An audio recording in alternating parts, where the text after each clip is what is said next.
So I don't have a Bob gag.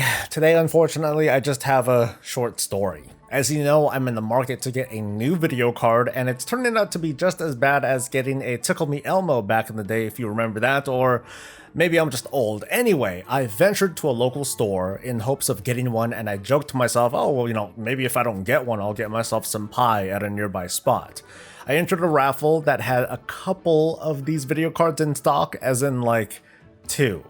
Just two. At first I was alone in the store, but as the drawing grew closer, more people showed up, and more, and things weren't looking so great until the two winners were drawn.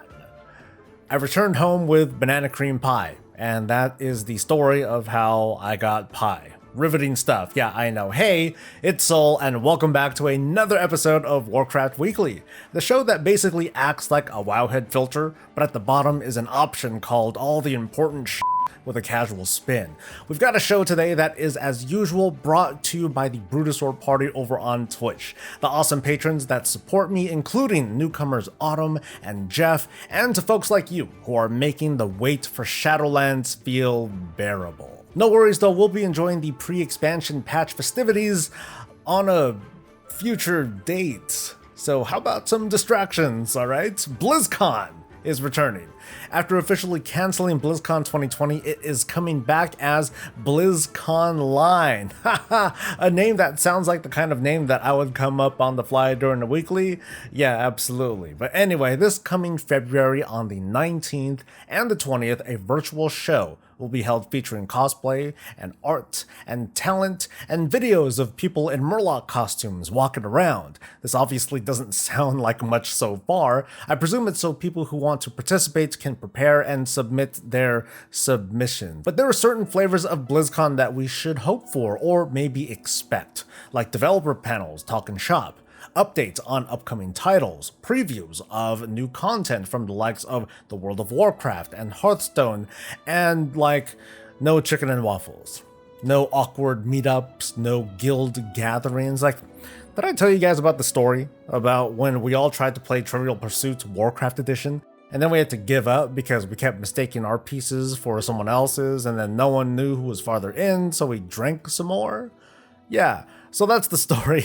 I'm doing really bad with stories today. But anyway, Blizzconline.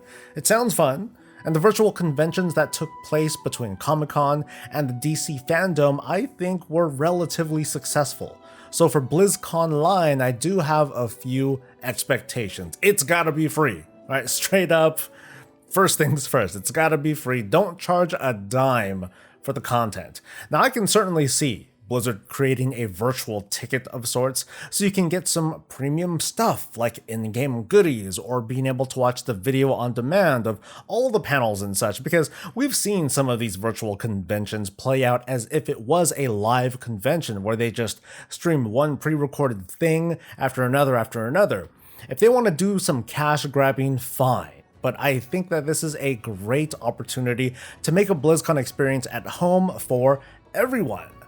But the big WoW Q&A, that part is gotta be live. You gotta preserve that tradition. And since it's virtual, anyone in the world can be the host. Anyone. I am looking forward to this, but I also got to bring this up.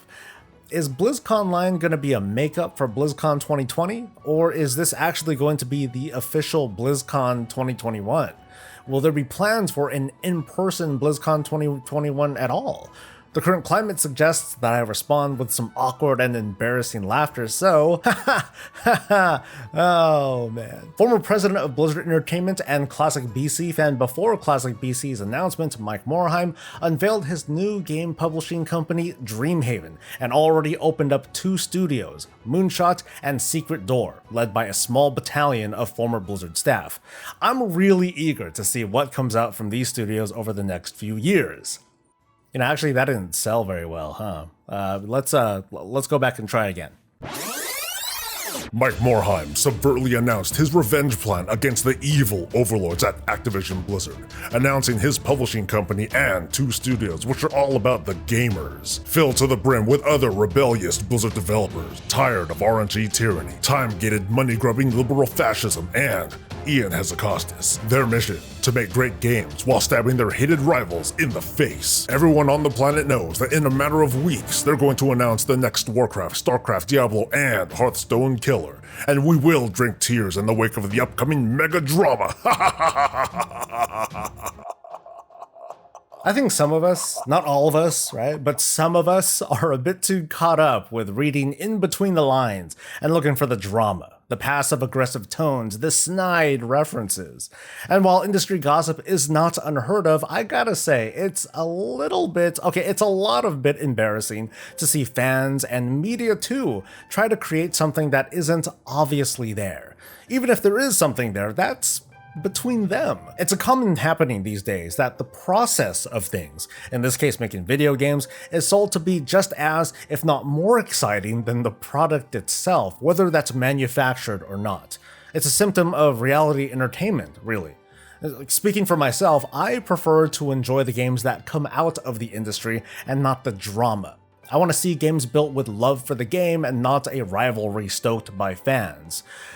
Now, if someone were to make a game about a supposedly ousted executive who brought some of the band back to take on the company he helped and later wronged him, I would consider playing that, but the context is like totally different, and I think I should do that awkward laugh again. Yeah, speaking of questionable entertainment, is there going to be a second Warcraft movie? Rumors are quickly spreading that Warcraft will make another go at the big screen, but it's way too early to tell, considering that the industry of big screens itself is in imminent danger. I heard about this a few weeks ago, but I thought nothing of it until Chris Metzen himself retweeted this rumor all casually as if no one was going to notice. Haha, no. Regardless, Warcraft as a movie franchise is in a pretty weird spot. As the highest grossing video game adaptation to date worldwide, but in the United States it bombed pretty badly, so is it worth it? That's way past my knowledge of how movies work, but if they were to do another movie, I think that if the focus was put more into the characters and didn't try to tell too much story at once, it would be a better approach. Arthas is a popular candidate, but it's hard to say if a darker hero turned villain kind of story would sell very well worldwide. Another thought would be Varian and his time as Logosh, the gladiator. Consider a king, stripped of his memory, fighting alongside unlikely partners. It's a great world-building sort of backdrop that does not exactly capture the essence of Warcraft, but it does set the stage for what could be at least an interesting movie. But personally, I would prefer a TV series on some streaming service, like 7 to 10 episodes that take us through a journey that sets up the Third War. And by the end of it, we see Arthas discovering Frostmourne and Thrall landing on Kalimdor. Could be cool, it would be super ambitious, and in our current climate, it doesn't feel remotely possible. But I think dreams are like all that we have left at this point. So I'm going to close it out with this. I'm just going to say that, hey, you know what? Throw a ton of money over at the Blizzard cinematic team and have this guy mocap everything, because he already does, apparently. Like, seriously, take a look at this dude's Twitter. He's amazing, and apparently he is Sylvanas. Speaking of awkward dreams, Shadowlands. This week's beta build was preceded by one post after another detailing numerous class changes, some of which are bigger than others. Take Covenant abilities, for example. Mages got a change to their Mirrors of Torment ability to make it more usable in PvE scenarios. Its previous version made it seem only useful in PvP, so this is nice. Meanwhile, the Venthyr Covenant ability for rogues was entirely changed from a poison that frankly didn't do too much to this right here. I'm just gonna leave this tooltip up because I barely have a clue what's going on. There have been more changes, but this sort of goes to show just how Blizzard is willing to make more significant changes in the weeks before Shadowlands launch. It also goes to show that, holy crap, Blizzard is making some really big changes just weeks before the Shadowlands launch. It paints a narrative of either flexibility or panic, but it's probably a little bit of both. No one wants a repeat of BFA where some classes like Shaman were left neglected early on, but with respect to the ever-polarizing feedback that often comes from us, I also wonder if giving Blizzard more time would actually do anything. We've learned these days that the fan response to anything WoW is often magnified, super magnified through social media, making any and every change be beloved and bemoaned. What we've been getting this week though has me a little bit more hopeful, including an update on what was my greatest fear, how we upgrade conduits in Shadowlands. I covered this in another video, so I'll try to be quick. There's an item called the Manifest Aether Shunt that you buy with Stygia from the Maw, and it gives you a conduit that you don't already have, or it automatically upgrades your lowest level conduit. So that's in the beta as kind of a catch-up mechanism slash thing to do when you're out of things to do. Conduits appear in Covenant Calling chests as well as world quests. That's also in the beta, and that covers what we know. We've been told that conduits upgrade as more powerful versions of them drop, so I presume that if I get conduits from a normal dungeon, if I were to get the same conduit from a Mythic 10 version of the same dungeon, that's going to be an upgrade. I speculate that upgrades to conduits can drop from world quests, Covenant Callings, or PvP strongboxes, and if that is true, then I think that overall we're okay. It's sort of like saying that this Aether Shunt thing is a grindable way to replicate a world quest rotation where a conduit upgrade might appear, or a Covenant Calling chest that might contain an upgrade. Despite my renewed optimism about conduits though, I've also got to turn around and ask, why bother? I'm going to complain for a little bit, so just a warning, but why bother with this much work? It's a thing that we're going to be doing for a few years before conduits and other expansion features in Shadowlands as we know them are gone. We're going to feel depowered and stripped naked by the next expansion before we do the same dance all over again. Now I get it. Bloat is real, and for everything that's added to WoW that doesn't go away at the end of an expansion, that's more stuff to be considered and tested once we get to the new expansion. Imagine if gold missions from the Garrison and Order Hall were not nerfed. Imagine having to balance artifact weapons and soulbinds and Azerite gear and talent trees and Legion legendaries and corruption that you can buy off of a vendor. It's too late for Shadowlands, but I think Shadowlands would have been a chance to curb the craziness of expansion features just a bit. Like, imagine if there were no Covenant abilities or conduits at all, just soulbinds and the Covenants that support them. Yes, it would be weighed and measured all the same, and yes, it would probably work only in the Shadowlands, but I truly believe with all my heart that if expansion features were less about the power and more about the flavor, a lot of us would just shut up and play. I know I sound like a broken record, but don't worry, I'm going to end this weekly on a much higher note. I know that I'm going to get more than a few comments that, oh, if you don't like the game or whatever, then don't play it, but you know what? Too bad, because I really like the world of Warcraft. I'm not just going to blindly trash talk and call for the developers to get fired or anything, but I'm not going to pretend that the game can't be better than it already is, so I'm going to keep sending feedback in the hope that it improves the game for as many people as possible. And that's kind of your cue, maybe, to hit the subscribe button and yeah, there we go, the speech is over, thank you. Like I said, let's wind down with some mostly positive feedback. In a post, Blizzard clarified the meaning of loot in Shadowlands, where, for the first time since Mists of Pandaria 8 years ago, loot is loot. No more Warforging or Titan Forging.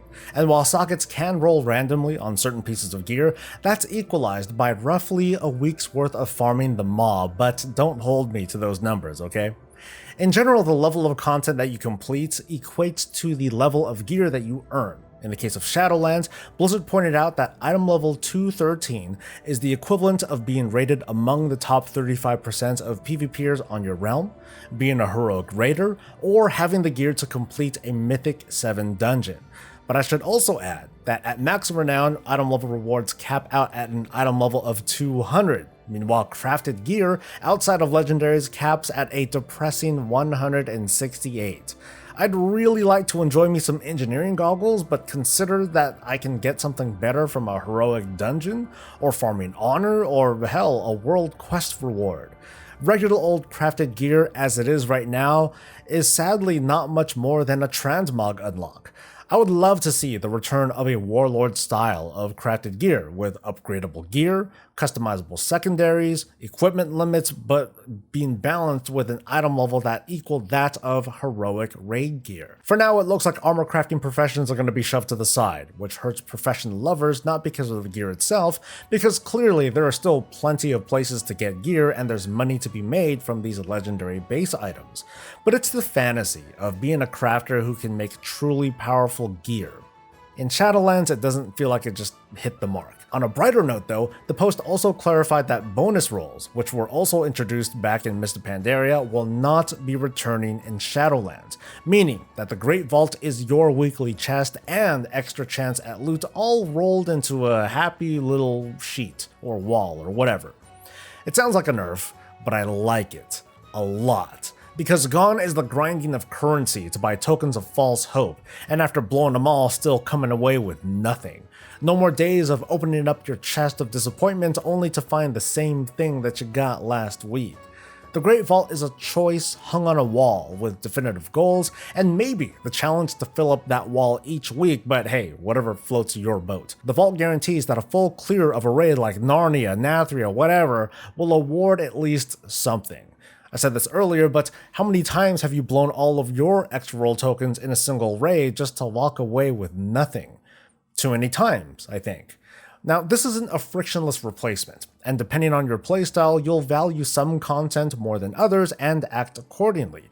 The point is not to eliminate friction, but to give you more control over it. I'm excited to give this thing a whirl and see after a few months, how do we feel about fewer pieces of gear dropping per week and how much more coveted our drops will be. And that's the show. So without a pre-patch announcement, we're starting our rapid descent into panic and anarchy. Maybe it'll be announced during post-production of this video, and I'm going to point to the right side of the screen here with an update, or maybe it's a puppy, I don't know.